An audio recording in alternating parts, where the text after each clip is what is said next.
Fee reimbursement కోసం ధర్నా చేస్తున్న తన మీద రాష్ట్ర ప్రభుత్వం నమోదు చేసిన కేసును కొట్టేయాలంటూ సినీ నటుడు మోహన్ బాబు వేసినటువంటి పిటిషన్‌ని సుప్రీంకోర్టు రాష్ట్ర ప్రభుత్వానికి నోటీసులు ఇచ్చింది. 4 వారాల్లోపు స్పందించమని ఆదేశించింది.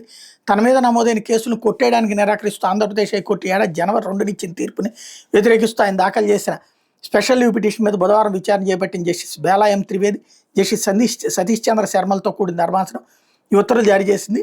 ఎల్లుండి మోహన్ బాబును ట్రయల్ కోర్టుకు హాజరుపరచాలని ఆదేశించినందున దాని మీద స్టే విధించాలన్న విజ్ఞప్తిని మాత్రం తోసిపుచ్చింది.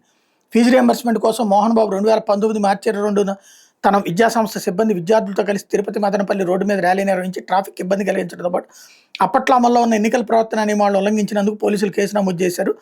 ప్రజలకు ఇబ్బంది కలిగించకుండా శాంతియుతంగా ధర్నా చేసినా పోలీసులు కేసు పెట్టారని దాన్ని కొట్టేయాలని ఆయన హైకోర్టు కోరితే వీడియో ఆధారంలో ఉందని కేసు కొట్టేరాదని ప్రభుత్వం విన్నవించింది.